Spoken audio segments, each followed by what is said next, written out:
Halo, pada video kali ini kita akan membahas materi ke-6 dari mata kuliah pengantar ekonomi mikro mengenai teori perilaku konsumsi.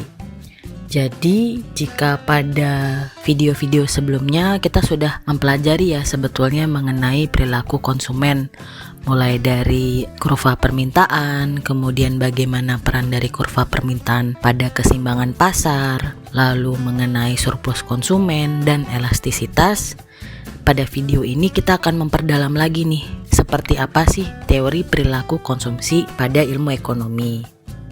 Untuk menganalisis perilaku konsumsi, itu kita menggunakan dua pendekatan. Yang pertama adalah pendekatan kardinal dan yang kedua adalah pendekatan ordinal. Setelah kita mempelajari perbedaan antara pendekatan kardinal dan ordinal, baru selanjutnya kita akan menganalisis perilaku konsumsi dengan menggunakan analisis kurva. Sebelumnya kita bahas dulu nih, apa itu konsumsi? Konsumsi adalah proses yang dilalui seseorang atau organisasi dalam mencari, membeli, menggunakan, mengevaluasi, dan membuang barang atau jasa setelah dikonsumsi untuk memenuhi kebutuhannya. Nah, perilaku konsumsi yang dipelajari di dalam ilmu ekonomi itu adalah keputusan pembelian yang didasarkan atas perilaku yang rasional. Jadi kita tidak mempelajari perilaku konsumsi yang tidak rasional. Apa yang dimaksud dengan perilaku rasional? Nah, kalau kamu ingat materi tentang prinsip dasar ekonomi yang ketiga, bahwa orang yang rasional itu berpikir pada nilai margin, ya kan? Artinya ketika seseorang membeli barang dan jasa, itu dia membandingkan antara biaya atau pengorbanannya dengan manfaatnya, baik secara total, jadi dibandingkan total biaya dan total manfaatnya, maupun secara marginal atau dilihat dari biaya marginal atau manfaat marginalnya. Artinya ketika seseorang memutuskan untuk membeli barang atau tidak, ada dua sisi nih yang harus dia pertimbangkan. Yang pertama dari sisi biaya, yang mana pertama dipengaruhi oleh budget atau anggaran kan. Setiap orang pasti memiliki anggaran untuk membeli sebuah barang. Nah, semakin besar anggaran atau budgetnya, maka semakin besar juga kemungkinan dia untuk membeli barang tersebut. Kemudian dari sisi manfaat, itu faktor utamanya itu adalah yang namanya utilitas atau tingkat kepuasan. Semakin orang puas mengkonsumsi suatu barang, maka akan semakin banyak konsumsi yang dilakukan di masa yang akan datang. Kemudian kita bisa analisis lagi, budget atau anggaran itu yang mempengaruhi adalah pendapatan, ya kan? Semakin besar pendapatan seseorang, maka budgetnya juga akan semakin besar, sehingga hubungannya positif ya. Kemudian yang kedua itu dari sisi harga, ya kan, karena semakin tinggi harga berarti dengan budget yang sama itu kita mampu membeli barang lebih sedikit sehingga hubungannya negatif. Sementara untuk utilitas atau tingkat kepuasan, faktor utamanya adalah nilai manfaat barang. Semakin besar manfaat sebuah barang, maka tingkat kepuasannya akan semakin besar juga. Kemudian faktor yang lain adalah selera atau preferensi. Karena setiap orang punya selera masing-masing. Mungkin menurut saya barang A itu bagus, bermanfaat untuk saya, sesuai dengan selera saya, maka tingkat kepuasan saya atas konsumsi tersebut tinggi. Tapi mungkin untuk orang lain, itu bukan seleranya dia gitu. Jadi meskipun barang tersebut punya nilai manfaat, tapi tingkat kepuasannya dia ketika mengkonsumsi barang tersebut mungkin lebih rendah dibandingkan saya. Nah, dengan membandingkan antara biaya dan manfaat, baik dari sisi total maupun marginal, setiap orang akan melakukan yang namanya keputusan pembelian. Apakah dia membeli sebuah barang atau tidak. Jadi, faktor terbesar dari keputusan pembelian adalah tingkat kepuasan atau utilitas tadi kan. Sekarang pertanyaannya, bagaimana cara mengukur tingkat kepuasan konsumen? Ada dua pendekatan yang bisa kita gunakan. Yang pertama namanya pendekatan kardinal, yang kedua namanya pendekatan ordinal. Pendekatan kardinal dilakukan dengan mengukur tingkat kepuasan suatu barang secara langsung. Jadi dia bisa langsung tahu tuh berapa tingkat kepuasan atas suatu barang. Jika kita menggunakan pendekatan kardinal, maka optimasi konsumsi ditentukan dengan menggunakan yang namanya nilai total utility atau TU, marginal utility atau MU, dan harga. Sementara pendekatan ordinal itu caranya dengan mengukur tingkat kepuasan suatu barang dengan membandingkannya dengan tingkat kepuasan barang lain. Jadi diukurnya tidak secara langsung, tapi kita melakukan komparasi. Apakah dengan mengkonsumsi satu barang itu lebih puas dibandingkan dengan mengkonsumsi barang lain. Nah, itu keputusan optimasi konsumsinya dengan pendekatan kardinal ditentukan dengan menggunakan indifference curve dan budget line. Mungkin kita mulai dulu dari bagaimana melakukan pendekatan kardinal ya. Nah, pendekatan kardinal tadi kan ada konsep yang namanya total utility, ada yang namanya marginal utility. Total utility definisinya adalah ukuran kepuasan total yang didapatkan seseorang ketika mengkonsumsi sejumlah barang atau jasa. Misalnya gini, ini tabel berapa jumlah barang yang saya konsumsi dengan total utility-nya. Ketika seseorang tidak mengkonsumsi barang, jadi Q-nya 0 ya. Itu kan berarti total kepuasannya 0 dong, karena kan dia belum mengkonsumsi barang kan. Taruhlah berarti misalnya kamu nih mahasiswa baru pulang kerja, terus langsung ke kampus kan, belum sempat makan. Terus kamu ke kantin pesan Indomie. Berarti kamu mengkonsumsi satu Indomie, oke? Dengan mengkonsumsi satu Indomie, itu tingkat kepuasan kamu ada 10. Ini total utility-nya 10. Satuannya util gitu ya, utility. Nah, terus setelah kamu selesai habis ya satu piring, kamu masih lapar nih. Kamu pesanlah Indomie porsi yang kedua. Dengan mengkonsumsi 2 piring Indomie itu menghasilkan tingkat kepuasan totalnya 18. Jadi waktu satu Indomie itu total kepuasannya 10, ketika habis piring kedua nambah kan, total utility-nya jadi 18. Masih lapar lagi nih, kamu tambah piring yang ketiga. Di piring yang ketiga ini masih nambah juga total utility-nya jadi 24. Nambah lagi keempat, sekarang masih nambah ya total utility-nya jadi 28, oke? Pada saat piring yang kelima masih nambah juga kan, total kepuasannya jadi 30, oke? Pas piring kelima kan kamu udah mau meledak gitu ya perutnya, gila, ngabisin 5 piring Indomie. Tapi kamu masih mau pesen juga nih piring yang keenam. Nah, mulai perhatiin kan, ketika kamu menghabiskan 5 piring Indomie, total kepuasannya 30. Kamu tambah satu piring lagi, kok total kepuasannya tetap gitu 30. Kenapa? Karena kamu lama-lama enak kan, bosen, gumuh gitu ya mengkonsumsi barang yang sama berturut-turut. Kalau kamu perhatikan mulai dari tidak mengkonsumsi sampai piring yang keenam itu kan memang terus bertambah ya kan, terus bertambah nih. Tapi pertambahannya kan terus berkurang, ya enggak? Tadinya dari 0 ke 10, berarti nambah 10. 10 ke 18, nambah 8. 18 ke 24, nambahnya cuma 6. 24 ke 28, nambahnya cuma 4. Sampai di piring ke-6 ini ketika kamu menambah konsumsi kok total kepuasan saya tidak bertambah. Stuck gitu ya di 30. Akhirnya ketika kamu mengkonsumsi piring yang ke-7, itu justru tingkat kepuasan kamu turun karena kamu bener-bener udah enek gitu sama Indomie gitu ya. Mungkin habis itu kamu gak mau lagi makan Indomie selama 1 bulan. Kalau saya gambarkan si tabel ini ke dalam kurva seperti ini ya. Sumbu X-nya adalah berapa jumlah barang yang dikonsumsi atau Q. Sumbu Y-nya adalah berapa utility atau kepuasannya. Jadi seperti ini kan. Jadi pada saat Indomie porsi pertama itu 10, kemudian naik jadi 18, naik lagi jadi 24, naik lagi jadi 28, naik lagi jadi 30. Terus habis itu di piring ke-6 tetap kan nih 30. Setelah lewat piring ke-6 mau nambah piring ke-7 itu justru tingkat total utility-nya atau kepuasan totalnya itu malah turun. Jadi ini bentuk kurva dari total utility.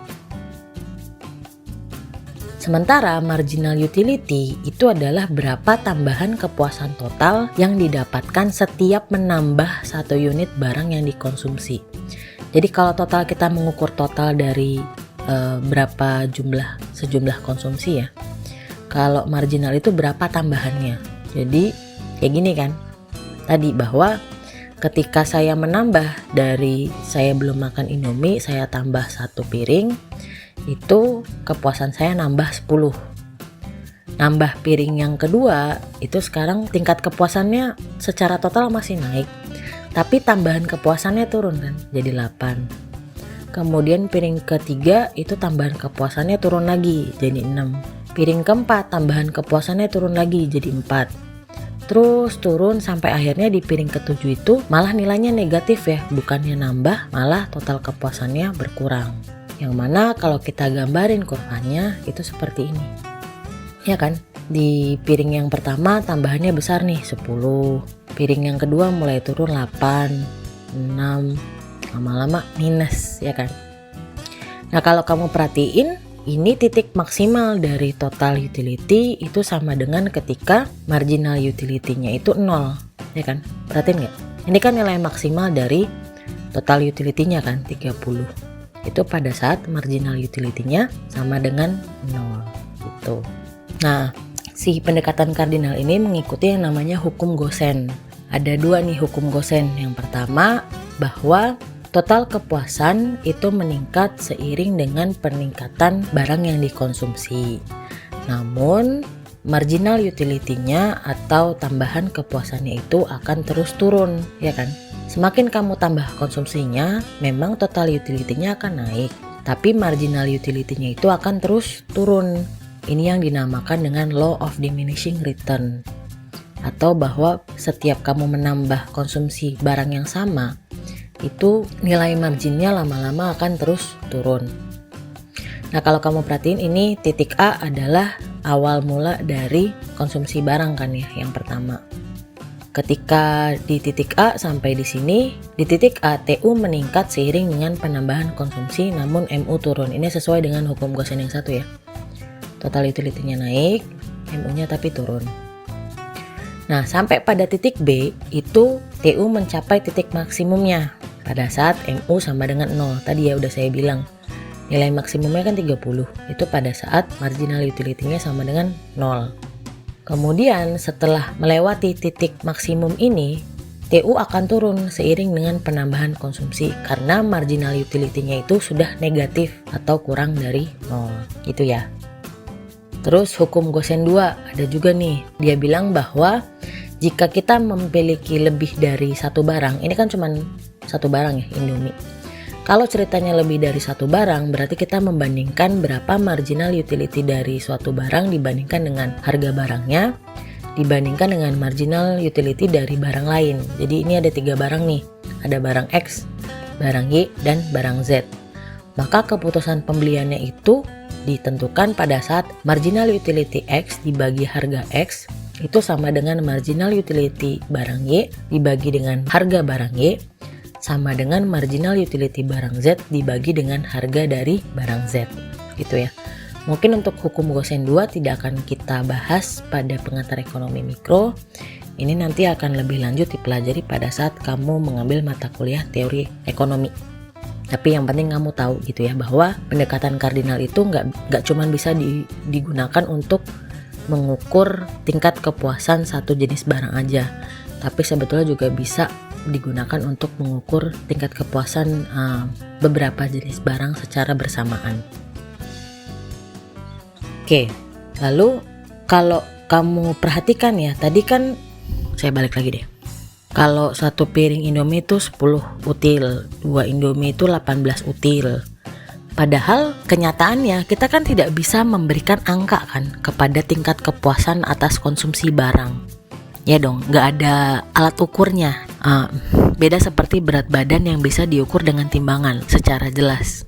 Ada angkanya berapa kilogram, atau misalnya panjang kita bisa ukur dengan meteran. Nah, untuk tingkat kepuasan di dunia nyata itu kan nggak ada ukuran pastinya, nggak ada angkanya.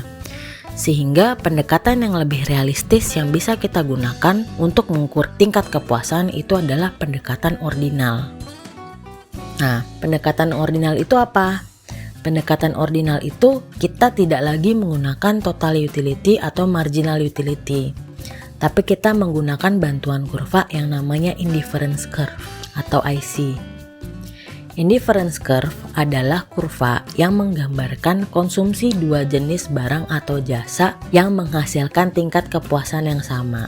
Jadi kita tidak lagi mengukur satu jenis barang, tapi kita membandingkan kepuasan dari dua jenis barang. Tingkat kepuasan tersebut ditentukan dari nilai manfaat barang yang dipengaruhi oleh preferensi atau selera dari konsumen. Ya kan, sesuai dengan yang kita bahas sebelumnya, bahwa tingkat kepuasan itu ditentukan dari nilai manfaat dan preferensi seseorang. Nah, pada indifference curve itu sumbu X-nya adalah berapa jumlah konsumsi dari barang A, dan sumbu Y-nya adalah berapa jumlah konsumsi dari barang B. Barang A dan B-nya ini terserah ya, macam-macam gitu contohnya.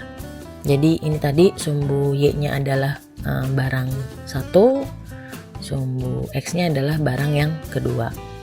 Bentuk indifference curve ini seperti ini.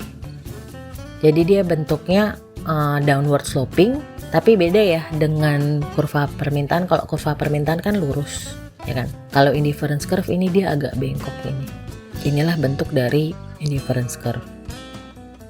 Nah, pada indifference curve, konsumen itu akan mendapatkan kepuasan yang sama jika memilih konsumsi di titik A, di mana konsumsinya itu 14 barang A dan 2 barang B. Itu akan memberikan kepuasan yang sama dengan titik B, ketika dia mengkonsumsi barang A-nya 2, barang B-nya 14. Jadi meskipun konsumsinya berbeda ya, ini kan barang A-nya lebih banyak, barang B-nya lebih sedikit. Tapi karena dia berada di dalam satu indifference curve yang sama, ya kan, indifference curve kan menggambarkan konsumsi dua jenis barang dan jasa yang menghasilkan tingkat kepuasan yang sama. Berarti selama kedua titik ini masih berada pada indifference curve yang sama, kamu mau konsumsi di tingkat A, mau konsumsi di tingkat B, itu akan menghasilkan tingkat kepuasan yang sama. Nah, ada 4 properti atau sifat dari indifference curve yang perlu kamu ketahui sehingga kamu lebih memahami perilaku dari seorang konsumen. Yang pertama, konsumen itu akan selalu memilih indifference curve yang lebih tinggi. Jadi, ini namanya kan indifference curve. Tapi sebetulnya kita tidak menganalisis satu indifference curve aja, tapi kita menganalisis lebih banyak lagi. Jadi di dalam kuadran 1 ini sebetulnya ada indifference curve yang jumlahnya tidak terhingga gitu ya, yang dinamakan dengan indifference map. Jadi dari pendekatan kardinal kita kan sudah mengetahui bahwa tingkat kepuasan atau total utility itu akan bertambah seiring dengan penambahan jumlah konsumsi, ya kan. Semakin banyak barang yang dikonsumsi, maka tingkat kepuasannya akan semakin banyak juga. Jadi taruhlah misalnya ini tadi ya, titik C adalah pada saat seseorang itu mengkonsumsi 14 barang A dan 2 barang B. Sekarang saya punya kurva indifference curve yang kedua nih. Ini dia lebih tinggi kan, dia kan lebih ke kanan. Sekarang kamu lihat titik D. Di titik D itu pada saat di indifference curve yang kedua, sekarang barang A-nya itu masih sama nih konsumsinya sama-sama 14 di titik C sama titik D. Tapi di titik D konsumsi barang B-nya kan lebih banyak. Di titik C konsumsi barang B-nya kan cuma 2. Sementara di titik D konsumsi barangnya kan 4. Berarti kan lebih banyak kan. Nah, sesuai dengan prinsip tadi bahwa tingkat kepuasan akan bertambah seiring dengan penambahan jumlah konsumsi, berarti titik D dengan jumlah konsumsi barang B lebih banyak, logikanya kan tingkat kepuasannya lebih tinggi, ya kan? Artinya apa? Indifference curve yang lebih tinggi itu menandakan tingkat kepuasan yang lebih tinggi juga. Dan karena kita mempelajari konsumen yang rasional, Artinya dia akan selalu memilih tingkat kepuasan yang lebih tinggi. Sehingga kalau dikasih pilihan antara indifference curve 1 dan indifference curve 2, orang yang rasional itu akan selalu memilih indifference curve yang lebih tinggi karena menandakan tingkat kepuasan yang lebih tinggi juga. Jadi kesimpulannya tadi ya, kurva IC2 itu lebih besar daripada IC1. Properti yang kedua dari indifference curve adalah kurva indifference curve itu berbentuk downward sloping. Kenapa? Karena kedua barang yang kita analisis itu adalah barang yang diinginkan atau namanya goods. Jadi goods itu adalah definisinya barang yang jika dikonsumsi akan menambah kepuasan seseorang. Lawannya itu bads gitu ya. Barang yang kalau kamu konsumsi justru mengurangi tingkat kepuasan kamu. Taruhlah sama nih titik di sini ya, titik E itu pada saat konsumsi barangnya, barang A-nya 14, barang B-nya 12. Nah, ketika konsumen diminta untuk mengurangi konsumsi barang A, misalnya nih ya, ini kan konsumsi barang A-nya kan 14, terus dia diminta nih, kurangin dong konsumsi barang A-nya. Nah, turun nih, dari 14 turun ke 8. Nah, untuk menjaga tingkat kepuasan yang sama, dia harus dikompensasi dong. Oke, saya memang disuruh atau diminta untuk mengurangi konsumsi barang A. Kompensasinya biar tingkat kepuasan saya sama atau tidak berubah, berarti saya harus menambah konsumsi barang B. Karena kan indifference curve kan harus menggambarkan tingkat kepuasan yang sama. Berarti antara titik E di mana tingkat konsumsi barang A-nya tinggi di 14, turun menjadi 8 di titik F untuk menghasilkan tingkat kepuasan yang sama, konsumsi barang B-nya itu harus meningkat gitu. Makanya dia bentuknya downward sloping, ya kan? Ketika dia harus mengurangi konsumsi satu jenis barang, itu harus dikompensasi dengan menambah konsumsi barang yang lain. Tujuannya agar dapat menghasilkan tingkat kepuasan yang sama. Kemudian sifat yang ketiga, kurva indifference curve itu bersifat transitif. Karena berdasarkan properti yang nomor 1. Jadi maksudnya gini, transitif tahu ya, transitif itu sejajar. Jadi kalau kamu perhatiin kurva indifference curve ini dia bentuknya asimtot. Artinya kalau kamu panjangin ini sampai ujung banget terus nggak terhingga, dia tidak akan pernah memotong sumbu X-nya. Sama kalau kamu panjangin ke atas terus ini, dia tidak akan pernah memotong sumbu Y-nya. Jadi dia bentuknya asimtot. Nah terus dia juga bersifat transitif. Artinya antara satu indifference curve dengan indifference curve yang lain di satu kurva yang sama itu juga tidak akan pernah berpotongan. Kenapa? Karena ketika indifference curve-nya berpotongan itu tidak akan konsisten dengan sifat yang pertama. Misalnya gini ya, taruhlah misalnya berpotongan nih indifference curve-nya. Ada indifference curve 1, ada indifference curve 2, dia memotong di titik ini. Kita lihat ya. Di sini, ini kan sama-sama konsumsi barang A-nya 14. Tapi di indifference curve 1 konsumsi barang B-nya 2, di indifference curve yang kedua konsumsi barang B-nya 3. Berarti apa? Indifference curve 2 itu lebih tinggi kepuasannya dibandingkan dengan indifference curve yang pertama. Karena jumlah konsumsi barang B-nya lebih besar di indifference curve 2 dibandingkan dengan indifference curve 1. Ya kan? Sekarang kita lihat di sini. Ini barang B-nya, konsumsi barang A-nya ini sama-sama 3. Tapi sekarang kebalikannya, di indifference curve 1, ini kan sekarang karena dia berpotongan, sekarang dia di atas ya. Indifference curve 1 itu konsumsi barang B-nya 8, di indifference curve 2 konsumsi barang B-nya 6. Berarti apa? Sekarang kebalikannya kan, indifference curve 2 lebih besar dibandingkan dengan indifference curve 1. Nah, kalau yang di sini, ini malah sama nih. Sama-sama konsumsi barang A-nya 5, konsumsi barang B-nya sama-sama 4, baik di indifference curve 1 dan 2. Berarti kan nggak konsisten ya? Pada saat di sini indifference curve 2 lebih tinggi, di sini indifference curve 1-nya lebih tinggi, di sini berpotongan sama. Makanya biar dia konsisten dengan yang prinsip yang pertama bahwa konsumen akan selalu memilih indifference curve yang lebih tinggi, makanya dia harus transitif. Jadi dia harus sejajar bentuknya. Sifat yang keempat, indifference curve ini berbentuk melengkung ke dalam atau bow inward karena mengikuti yang namanya law of diminishing return. Jadi ini kan bentuknya tadi saya sudah bilang ya, bahwa bentuk dari indifference curve meskipun downward sloping, tapi berbeda dengan kurva permintaan yang bentuknya garis lurus atau linear. Kurva indifference curve itu berbentuk melengkung ke dalam atau namanya bow inward. Kenapa? Soalnya begini, kita bandingkan antara titik G sama titik H. Jadi pada saat konsumsi barang di titik G, ini kan konsumsi barang B-nya masih sedikit ya. Konsumsi barangnya 2. Ketika kita mau bergeser ke titik H, ini kan menghasilkan tingkat kepuasan yang sama ya kan. Penambahan ketika kita bergeser dari titik G ke titik H itu kan menambah 1 unit kan. Konsumsi barang B-nya dari 2 ke 3. Pada saat konsumsi barang B masih sedikit, penambahan konsumsi sebesar 1 unit dari 2 menjadi 3 itu masih menambah tingkat kepuasan yang cukup besar.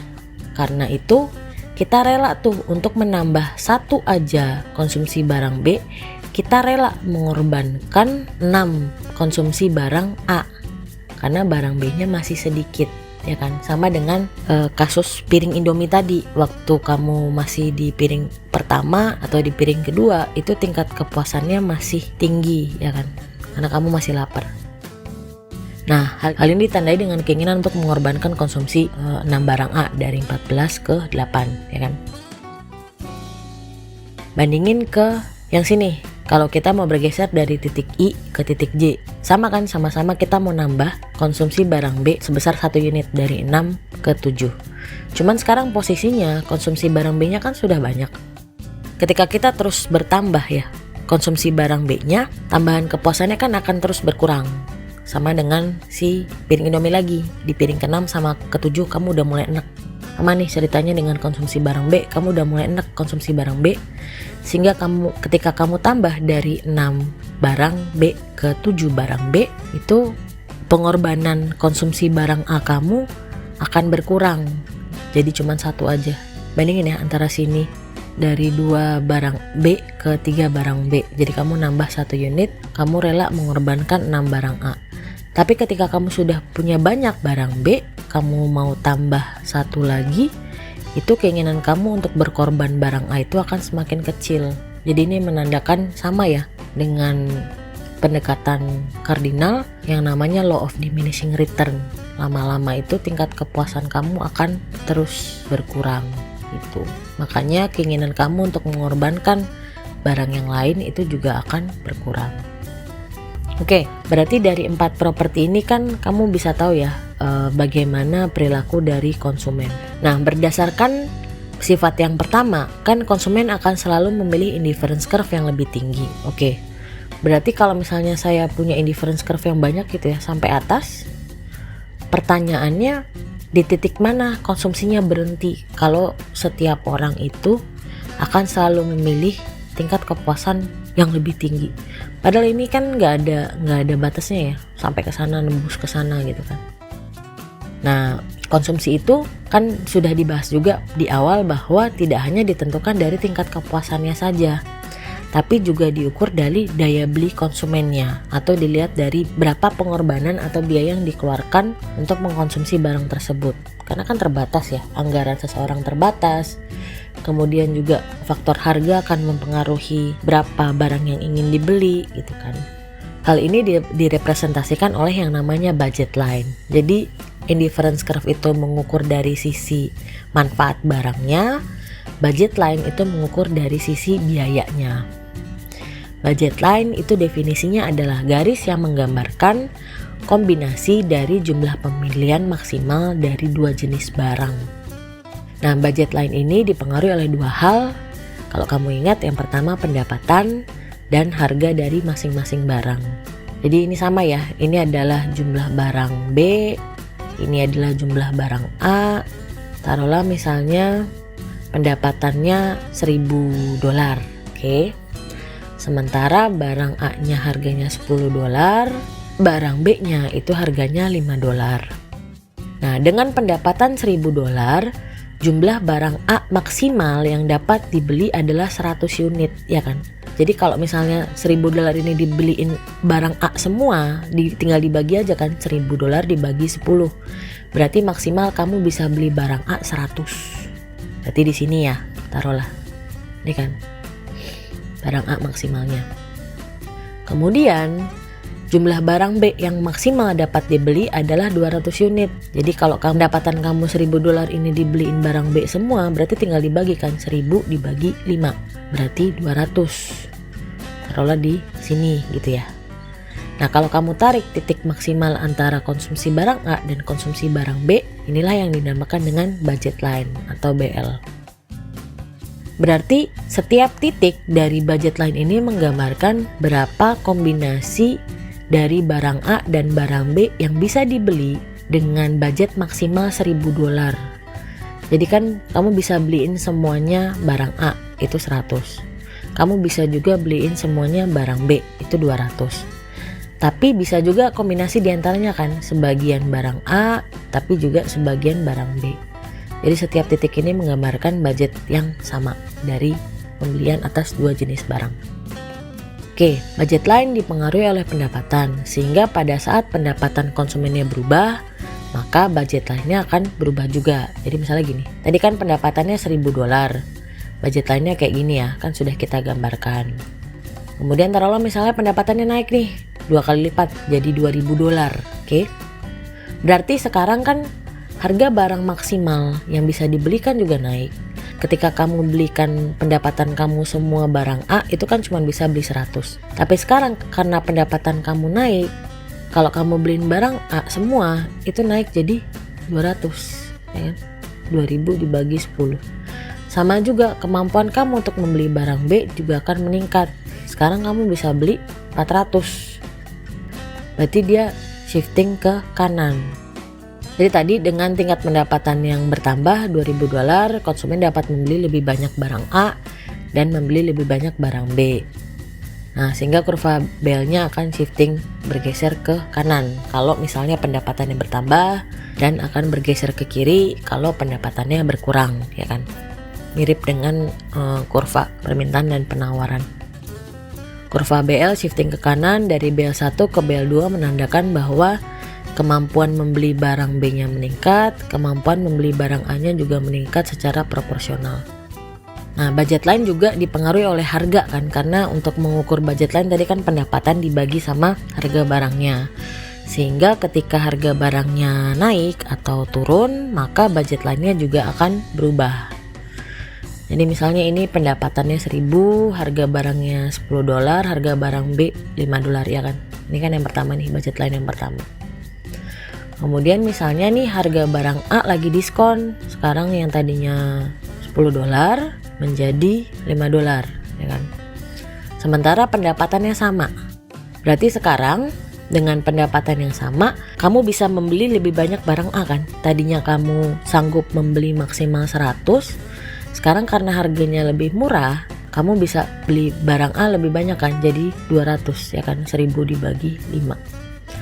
Tapi kemampuan kamu untuk membeli barang B kan tetap. Kenapa? Karena pendapatannya tetap, harga B-nya juga tetap gitu loh. Jadi dia tetap di sini di 200. Makanya si kurvanya akan bukan shifting, ini namanya pivot ya. Jadi dia diam di satu titik tapi bergerak mengikuti mana harga barang yang berubah. Karena harga barang berubahnya A, berarti yang pivotnya itu di sumbu Y-nya gitu. Turunnya harga A menjadi $5 menyebabkan dengan pendapatan yang sama, konsumen dapat membeli barang A dalam jumlah yang lebih banyak ya kan, dari 100 ke 200. Sehingga budget line akan pivot atau berputar, namanya pivot tadi. Pivotnya ke atas jika harga barangnya turun, kalau harga barangnya naik dia pivotnya ke bawah.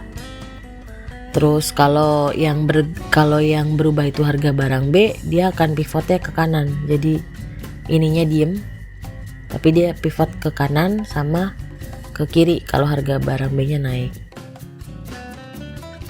Jadi ini misalnya kalau yang berubah adalah harga barang B.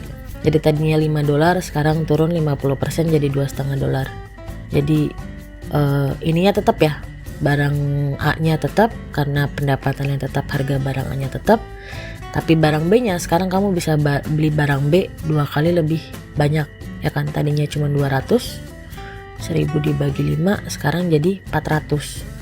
Berarti dia pivotnya ke kanan, gitu. Kalau harga barang B-nya turun, pivotnya ke kanan. Kalau harga barang B-nya naik, pivotnya ke kiri. Nah, setelah kita mengetahui indifference curve dan budget line, kita bisa melakukan yang namanya optimasi konsumsi. Jadi taruhlah misalnya saya punya beberapa indifference curve ya, indifference curve 1, indifference curve 2, sama indifference curve 3. Terus ada titik konsumsi KLMN, ya kan? Pertanyaannya, kalau saya makhluk yang rasional, di titik mana saya akan melakukan konsumsi? Tanyanya gitu ya. Kalau misalnya kamu dihadapkan dengan indifference curve, kan kalau sesuai dengan prinsip atau sifat dari indifference curve bahwa konsumen akan selalu memilih indifference curve yang paling tinggi, ya enggak? Jadi kalau saya boleh milih nih antara indifference curve 1, 2, sama 3, ya saya milih yang indifference curve 3 karena tingkat kepuasannya lebih tinggi. Berarti saya harusnya mengkonsumsi di titik L. Tapi kan kembali lagi ya bahwa keputusan pembelian tidak hanya dipengaruhi oleh tingkat kepuasannya aja, tapi juga dipengaruhi oleh budget line-nya. Jadi kita harus tahu dulu nih budget line-nya di mana. Oh, ternyata budget line-nya di sini. Nah, sekarang titik K. Lihat titik K ya. Titik K ini bisa kita bilang bukan titik konsumsi yang optimum. Kenapa? Di titik K tidak dipilih karena sebetulnya konsumen itu mampu membeli lebih banyak barang B, ya kan? Karena budget line-nya di sini nih. Dia sebetulnya sanggup membeli barang B lebih banyak. Makanya titik K ini tidak optimal. Orang saya sanggup kok beli barang lebih banyak, kenapa saya nggak beli gitu? Karena tingkat kepuasannya lebih tinggi kan. Nah, titik L itu juga bukan yang optimal. Kenapa? Karena saya nggak sanggup beli. Orang titik budget saya adanya di sini. Ya kan, kalau saya beli titik L itu saya nggak mampu belinya gitu. Karena di luar dari budget lainnya. Titik L-nya lebih besar daripada dengan budget lainnya, sehingga titik L tidak saya pilih, ya kan. Sekarang tinggal dua nih, titik M sama titik N. Yang mana yang saya pilih? Oke. Jadi ada titik M di sini, titik N ada di sini. Titik M ini dua-duanya dapat dipilih kan, karena dia berada di dalam budget line yang sama, ya kan. Titik M itu dapat dipilih karena berada di budget line 1, tapi nggak optimal. Kenapa? Karena meskipun dia punya budget yang sama, ini kan budget yang sama ya, di garis budget line yang sama, tapi titik N ini berada di kurva indifference curve yang lebih tinggi, ya kan. Titik M ada di indifference curve 1, titik N ada di indifference curve 2, sehingga kamu sebagai makhluk yang rasional pasti akan memilih titik N karena dengan budget yang sama akan memberikan tingkat kepuasan yang lebih tinggi. Makanya kalau kita berbicara tentang optimasi konsumsi, itu kita tidak mencari titik berpotongan ya. Kita tidak mencari perpotongan antara indifference curve dengan budget line, tapi kita mencari titik yang bersinggungan. Jadi pada saat budget line bersinggungan dengan indifference curve, itu adalah titik optimumnya gitu. Bagaimana analisis perilaku konsumennya setelah kita mengetahui indifference curve, budget line, dan optimasi dari konsumsi? Oke, ini kan titik optimalnya ya. Di sini di titik O.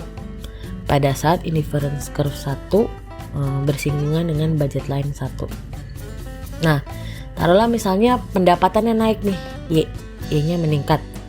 Ketika pendapatan seseorang meningkat, berarti kan budget line-nya shifting ya, tadi kan. Kamu sanggup membeli barang A dan B dalam jumlah yang lebih banyak. Nah, karena sudah shifting ke kanan, titik O-nya ini sudah tidak lagi optimal ya kan. Karena sekarang saya sanggup beli barang lebih banyak kok. Ketika budget line-nya shifting ke kanan, maka tadinya saya hanya mampu beli barang B di titik ini, sekarang saya mampu membeli barang B lebih banyak, ya kan. Sehingga setelah budget line-nya bergeser atau shifting ke kanan, dia harus membentuk titik optimum yang baru pada saat budget line kedua itu bersinggungan dengan indifference curve yang lebih tinggi di indifference curve 2. Jadi ketika budget line-nya shifting, tingkat optimum konsumsinya juga akan bergeser dari titik O ke titik P, di mana budget line yang baru itu bersinggungan dengan indifference curve yang lebih tinggi. Sebagai akibatnya, jumlah barang A yang dikonsumsi meningkat, jumlah barang B yang dikonsumsi meningkat juga. Karena akibat pendapatan yang meningkat.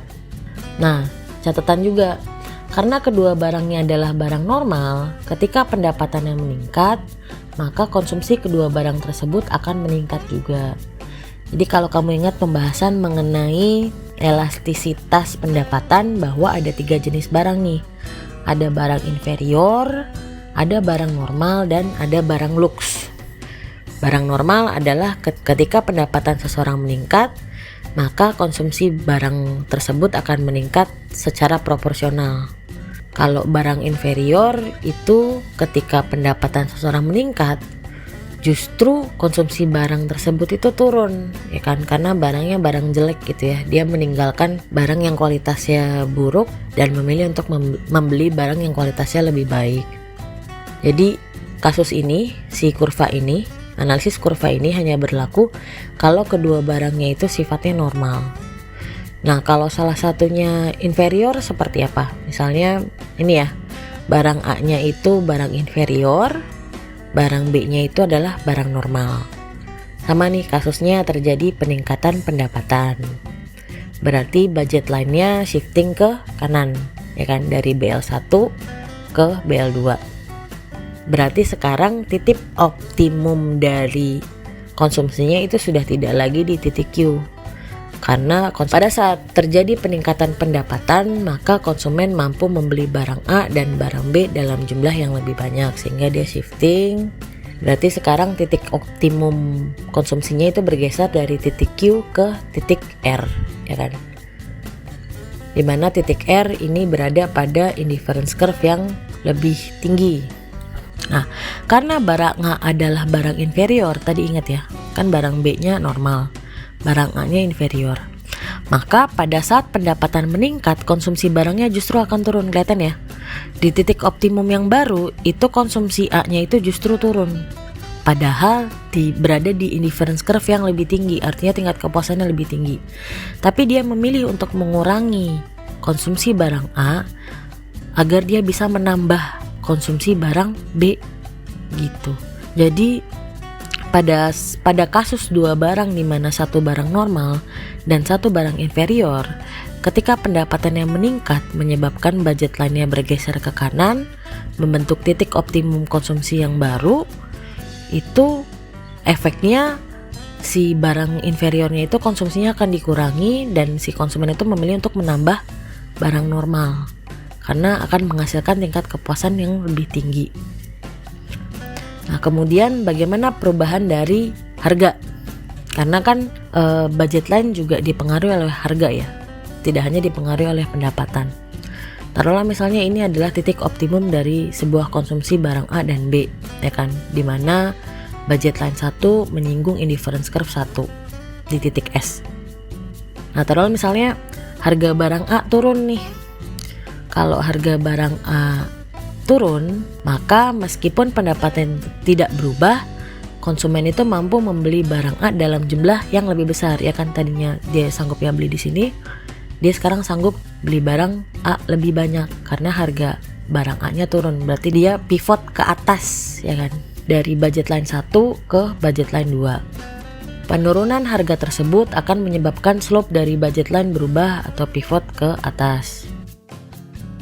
Nah, karena sudah pivot ke atas, berarti titik optimum konsumsinya itu sudah tidak lagi di titik S, tapi sudah bergeser di titik T, di mana budget line yang baru menyinggung indifference curve yang lebih tinggi di indifference curve 2. Nah, pada titik optimasi baru, konsumen itu memilih untuk menambah konsumsi barang A dan mengurangi barang B yang relatif lebih mahal.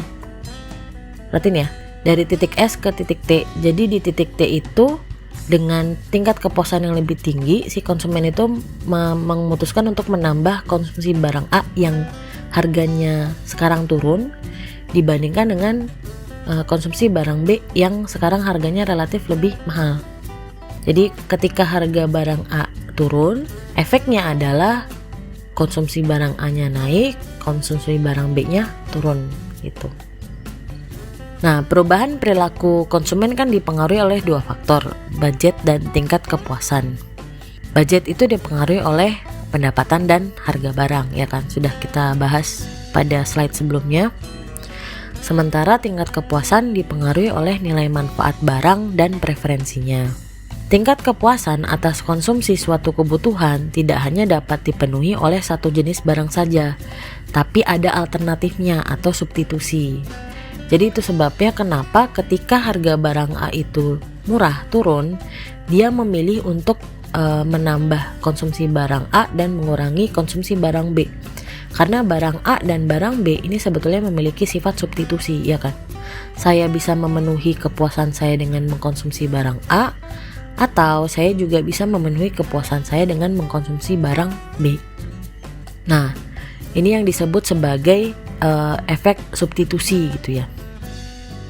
Taruh lagi nih, bayangkan misalnya ya, dengan perubahan barang A itu kita bikin budget line bayangan gitu ya, yang sejajar dengan budget line yang baru, tapi dia menyinggung di indifference curve yang lama.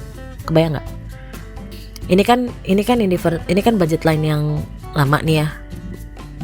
Titik optimumnya di titik S di indifference curve 1 dan budget line 1. Kemudian kan harga barang A-nya turun sehingga budget line-nya pivot ke atas, menyinggung indifference curve yang baru. Tapi coba kita bayangkan dengan tingkat kemiringan budget line yang baru ini, kita coba sejajarkan dengan indifference curve yang lama. Berarti ada titik U nih, dia menyinggung titik U kan, slope dari budget line yang baru pada indifference curve yang lama. Jadi kita punya 3 titik, ada titik S, titik T, sama titik U. Nah, jika BL2 diproyeksikan sejajar ke IC1, akan terlihat yang namanya efek substitusi. Jadi kita bandingin antara titik S sama titik U ya. Jadi titik T-nya kita buang dulu nih. Nah, kalau kita lihat antara titik S sama titik U, ini kan di indifference curve yang sama, cuman di 2 budget line yang berbeda. Nah, karena harga barangnya turun, berarti kan seolah-olah sekarang barang A itu relatif lebih murah dibandingkan dengan barang B. Sehingga ketika kita dihadapkan pada pilihan tersebut, orang yang rasional itu akan lebih memilih untuk membeli barang yang lebih murah kan. Sebagai akibatnya, kuantitas dari konsumsi barang A-nya naik, konsumsi barang B-nya turun. Nah, efek substitusi adalah efek yang diakibatkan oleh turunnya harga suatu barang sehingga barang lainnya itu relatif lebih mahal. Substitusi ya, jadi saya membeli barang yang lebih murah dibandingkan dengan barang yang lebih mahal. Preferensi konsumen itu berubah menjadi lebih memilih barang yang relatif lebih murah untuk menggantikan konsumsi dari barang yang relatif mahal. Nah, sekarang bandingin antara efek pendapatannya. Jadi tadi kan kita membandingkan antara titik U dan titik S, ya kan? Untuk menggambarkan efek substitusinya. Sekarang kita bandingkan titik U dengan titik T. Nah, ketika harga turun, budget line pivot ke atas sehingga budget line bergeser dari BL1 ke BL2. Jika BL2 diproyeksikan sejajar dengan indifference curve yang pertama, maka akan terlihat efek pendapatannya. Jadi kita membandingkan antara titik U dengan titik T.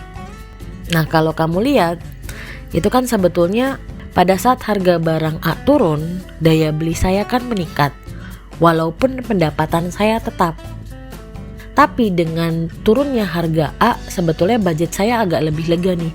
Saya mampu membeli barang A lebih banyak, saya juga mampu membeli barang B lebih banyak. Itu yang namanya efek pendapatan. Jadi karena harga barangnya turun, daya beli saya naik, seolah-olah pendapatan saya juga meningkat. Itu yang namanya efek pendapatan. Efek pendapatan adalah efek yang dirasakan oleh konsumen akibat turunnya harga barang. Daya beli barang meningkat akibat harga barang lebih murah meskipun pendapatan konsumennya tidak berubah. Nah, kalau kita gabungin antara efek pendapatan dan efek substitusi, itu bentuknya kayak begini. Jadi harga barang turun, ya kan? Harga barang turun, kemudian budget line pivot ke atas dari BL1 ke BL2. Terus abis itu berarti sekarang dari titik U ke titik S. Ini kan tadi efek substitusi ya kan. Karena harga barang A lebih murah, si orang tersebut lebih memilih untuk mengkonsumsi barang A dibandingkan dengan mengkonsumsi barang B. Jadi efek substitusi itu adalah jarak dari S ke U, di mana konsumsi barang A naik, konsumsi barang B turun. Nah, efek substitusi itu ditunjukkan oleh panah yang biru nih, yang ini, di mana jumlah konsumsi barang A naik dan jumlah konsumsi barang B turun karena preferensi konsumennya berubah. Nah, tapi efek pendapatannya itu jarak dari U ke T ditambah. Jadi antara efek substitusi ditambah dengan efek pendapatan. Efek seolah-olah bahwa pendapatan saya meningkat karena harga barang A-nya turun, ya kan? Ini digambarkan oleh panah yang hijau. Ketika efek pendapatan berarti saya sanggup membeli barang A dan barang B-nya semakin banyak. Efek pendapatan ditunjukkan oleh panah hijau, jarak antara titik T dan titik U, di mana konsumen mampu membeli barang A dan B lebih banyak. Jadi kebayang ya, yang biru ini adalah efek substitusi. Kalau efek substitusi itu barang A-nya naik, barang B-nya turun. Terus ada efek pendapatan bahwa dua-duanya naik nih, barang A-nya naik, barang B-nya naik juga. Nah ini kan kalau kamu jumlahin jadi tinggi ya. Efeknya kan berarti semakin besar konsumsi barang A-nya, tapi semakin berkurang konsumsi barang B-nya. Kenapa? Karena efek substitusinya berkurangnya itu lebih besar dibandingkan dengan efek pendapatannya. Jadi dia berkurang juga ujung-ujungnya. Jadi efek totalnya adalah jarak dari S ke T. Sebagai akibatnya, pada akhirnya efek substitusinya lebih besar daripada efek pendapatan, sehingga barang A-nya akan meningkat, barang B-nya akan turun, selisih dari efek substitusi dan efek pendapatan, gitu ya. Ini mungkin bisa kamu pelototin, bisa kamu pause videonya, kamu pelajari lebih lanjut lagi, karena ini memang agak sulit gitu ya, coba pelan-pelan dipahami. Nah, dari cerita yang ruwet ini, sebetulnya kamu bisa turunkan menjadi kurva permintaan. Jadi kalau kamu ingat ya, harga barang kan turun, ya kan? Harga barang A turun, budget line-nya pivot ke atas, dari budget line 1 ke budget line 2, terus optimasi konsumsinya bergeser dari titik V ke titik W, di mana menyinggung di inference curve yang baru dari IC1 ke IC2, ya kan? Sehingga akibatnya jumlah konsumsi barang A-nya meningkat, jumlah konsumsi barang B-nya turun.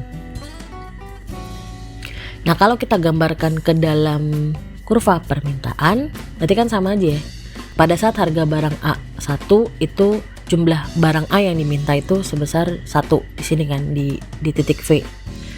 Kemudian pada saat harga barangnya turun, ini kan sama-sama turun ya. Efeknya apa? Ketika harga barangnya turun, permintaan dari barang A-nya naik, ya kan, sama nih. Harga barangnya turun, permintaan barang A-nya naik. Kenapa? Karena dia memilih untuk mengkonsumsi barang A dan mengurangi konsumsi barang B. Jadi bisa ya, kamu bisa menurunkan sebetulnya dari optimasi konsumsi dengan budget line dan inference curve, bisa kamu turunkan untuk menjelaskan kurva permintaan gitu. Karena sama, harga barang turun, permintaan naik, harga barang turun, permintaan naik gitu. Oke, sekian pembahasan materi ke-6 ini. Terima kasih.